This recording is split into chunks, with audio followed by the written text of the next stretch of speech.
छात्रों, आज हम पढ़ाएंगे पाई चार्ट या वृत्त चित्र। वृत्त चित्र होता क्या है? वास्तव में किसी भी अंक गणितीय मान को या आंकड़ों को या डाटों को वृत्त पर प्रदर्शन करने की क्रिया को हम क्या बोलते हैं? वृत्त चित्र या पाई चार्ट। इसका उपयोग सांख्यिकी विभाग में किया जाता है। एक उदाहरण देखिए, पेंड्रा कन्या हाई स्कूल में कक्षा 6वीं से लेकर 10वीं तक के छात्राओं की संख्या कुछ इस प्रकार है और उस छात्राओं की संख्या को आप वृत्त चित्र द्वारा प्रदर्शित करिए या पाई चार्ट द्वारा। तो देखिए, मैं कुछ प्रश्न इस टाइप से कर रहा हूँ। कक्षा 6वीं, 7वीं, 8वीं, 9वीं और ये 10वीं, ये कक्षाएं हो गई। अब इसके बाद इनकी संख्या देखिए, इसकी संख्या है 6वीं में 216, ये संख्या आ गया 216। 7वीं में 180, 8वीं में 150, 9वीं में 110 और इसके बाद इसमें हो गया 64। यह संख्या हमने लिख ली।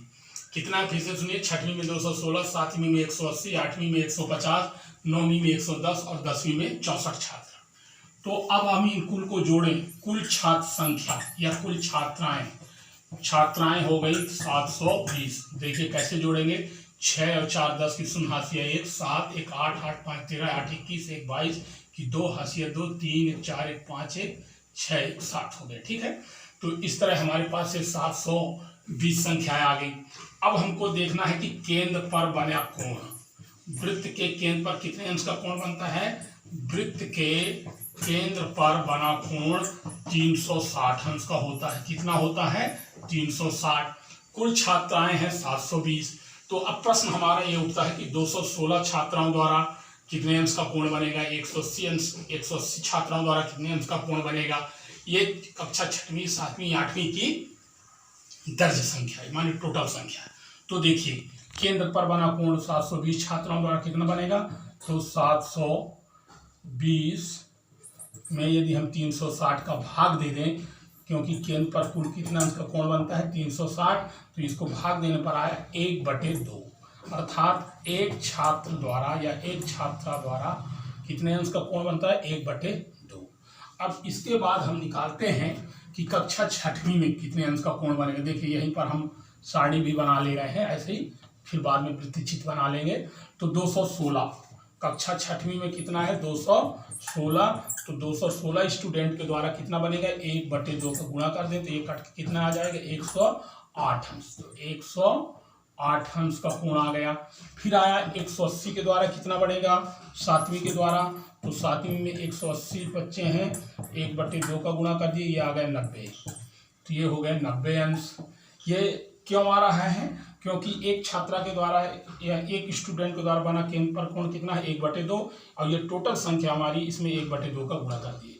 8वीं में कितना होगा? देखिए, 150 स्टूडेंट है, इसमें 1/2 का गुणा कर दिए, तो ये आ जाएगा 75 अंश। ये हो गया 75 अंश। इसी तरह 110 का कितना होगा 9वीं में? तो 110 गुणित 1/2 दिस इक्वल टू कटा देंगे तो ये आ जाएगा 55 डिग्री। ये हो गया 55 डिग्री। और 64 अर्थात 10th में, तो ये 64 गुणित 1/2, ये कट जाएगा, दिस इक्वल टू 32। अब इस तरह हमारा अलग अलग कक्षाओं में जो स्टूडेंट थे उनको हम कोणों में कन्वर्ट कर लिए, केंद्र पर इनका कोण कितने अंश के बनेंगे ये निकाल लिए। अब इसको हमारा मुख्य उद्देश्य जो मेन टारगेट है, चित्र द्वारा या वृत्त चित्र द्वारा या पाई चार्ट द्वारा कैसे बनाएंगे। तो देखिए, ये मैंने एक वृत्त बनाया, वृत्त हो गया। अब इसके बाद ये इसका सेंटर है, केंद्र है, और इस केंद्र से मेरी ये रेडियस बन गई। अब देखिए, रेडियस जब बन गई तो ये बेस हो गया। अब इसके सापेक्ष मेरे को 108 अंश का कोण बनाना, तो ये 108 अंश का कोण हो गया केंद्र पर। ये कहलाएगा कक्षा 6वीं, 108 अंश। फिर इसके बाद 7वीं का कितना है? 90 अंश, तो इसके सापेक्ष 90 का ये अंश आ जाएगा, ये 90 डिग्री, ये 7वीं का हो जाएगा। 8वीं का कितना है? 75 अंश, इसके बेस के सापेक्ष ये 75 अंश हो जाएगा, ये हो जाएगा 8वीं। इसके बाद 9वीं का कितना है? 55 अंश, तो इसको कन्वर्ट कर दीजिए, ये 55 अंश में आ गया। और इसके बाद हो गया ये 32 अंश, तो ये हो गया 9वीं और ये हो गया 10वीं। तो इस तरह हमारे अलग अलग चित्रों द्वारा हम प्रदर्शित कर सकते हैं। छठवीं में 108 अंश का कोण, सातवीं में 90 अंश का कोण, आठवीं में 75 अंश का कोण, नौवीं में 55 अंश का कोण और 10वीं में 32। इन सभी कोणों को यदि हम जोड़ें तो ये कितने अंश का होगा? 360। कितने अंश के होंगे ये? 360 अंश के होंगे, जो हमारा वैल्यू कहलाएगा। कितने अंश का बनेगा ये? 360 का। तो इस तरह के द्वारा किसी भी संख्या या किसी भी आंकड़े को वृत्त में चित्र के द्वारा प्रदर्शित करने की विधि को बोलते हैं पाई चार्ट। इसका दूसरा उदाहरण देखिए और क्लियर हो जाएगा आपको।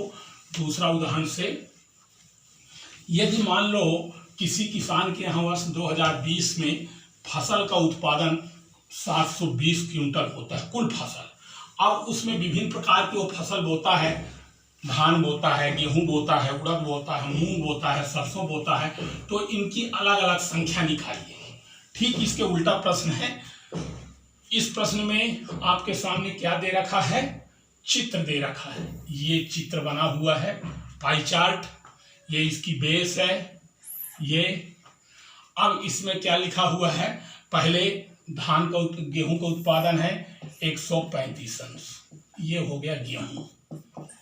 इसके बाद सरसों कितना लिखा हुआ है? मान लीजिए ये 50 अंश का कोण है। सरसों कितना है? 50 डिग्री। इसके बाद ये क्या है? 90 अंश का, मान लीजिए ये धान है, तो ये हो गया 90 अंश धान। ये कोण कहाँ बनेगा? यहाँ बनेगा। ठीक है, ये धान का उत्पादन है। इसके बाद धान के बाद आता है उड़द। उड़द कितना है? उड़द में आपका जो है ये 45 अंश का कोण बन रहा है उड़द। इसके बाद इसको भी देखिए फिर से, इसमें क्या बन रहा है? मूंग। ये हो गया, कितना है मूंग का उत्पादन आपका? ये 40 डिग्री। मूंग का उत्पादन 40 डिग्री है। और इसके बाद उड़द कितना था? 45 डिग्री। तो ये एक ही कोण बनेगा यहाँ पर। ये जो बनेगा ये बनेगा 40 मूंग का। इस तरह यदि हम सभी को जोड़ते हैं, सभी कोणों को, तो ये कितना आता है? केंद्र पर बना कोण 360 अंश। कहाँ पर? वृत्त के केंद्र पर। ये सर्किल है तो इसके केंद्र पर बना कोण 360 अंश का है। अब हमको अलग अलग फसलों का कितना उत्पादन हुआ उसको देखना। तो पहले गेहूं से देखिए, सबसे ज्यादा कोण बना है गेहूं का, कितना है? 135 अंश। तो इसके लिए हमको देखेंगे कि टोटल उत्पादन कितना हुआ है। तो उस किसान के यहाँ 720 क्विंटल हुआ है। तो 720 क्विंटल, इसको प्रदर्शित किस में किया गया है? सर्किल में। तो सर्किल के केंद्र पर बना कोण 360 अंश। तो ये 360 को भाग देते हैं, कितना आया? 2। गेहूं के द्वारा कितने अंश का कोण को प्रदर्शित किया गया है? 135। तो 135 गुणी 2 बराबर 270 क्विंटल क्या हो गया? गेहूं का उत्पादन। इसके बाद आ जाइए सरसों में क्या है? कितना क्विंटल हुआ? 50 क्विंटल। तो 720 बटे 360 गुणी 50, ये कटा देंगे, कितना आ जाएगा? 100 क्विंटल। 100 क्विंटल क्या हो गया? सरसों। इसके बाद आ जाइए मूंग का। तो मूंग क्या हो जाएगा? 720 टोटल उत्पादन बटे केंद्र पर बना कोण 360 अंश गुणित जितने अंश का कोण बना, कितना? 40, ये कटा देंगे, तो ये आ गया 80 क्विंटल क्या हो गया?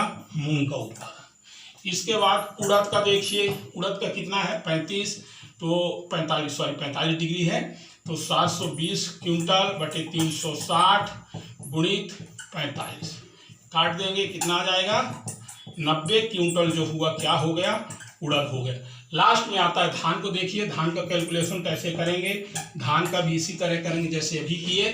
तो यह आ जाएगा टोटल धान फसल का उत्पादन 720 क्विंटल, केंद्र पर बना कोण 360 अंश गुणित 90 अंश। ये धान का 90 अंश दिया हुआ है, तो ये कटा देंगे, गुणा कर देंगे। 2 गुणित 90 बराबर कितना हो गया? 180 क्विंटल।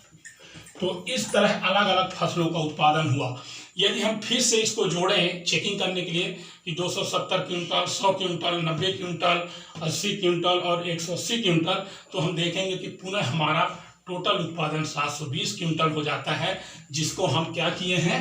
इस वृत्त के चित्र में प्रदर्शित किए हैं कि एक केंद्र पर बना कोण 50 अंश, 135 अंश, 90 अंश, 45 अंश, 40 अंश, ये अलग अलग फसलों का प्रदर्शन हमने वृत्त के चित्र में किया। और इसी का कैलकुलेशन हमने किससे कर दिया? इस पाई चार्ट के माध्यम से कि कौन सी फसल कितना उत्पादन हुआ। तो इस तरह के प्रश्नों को हल करने के लिए पाई चार्ट का सहयोग किया जाता है, उपयोग किया जाता है। पाई चार्ट को दूसरा नाम भी है वृत्त चित्र।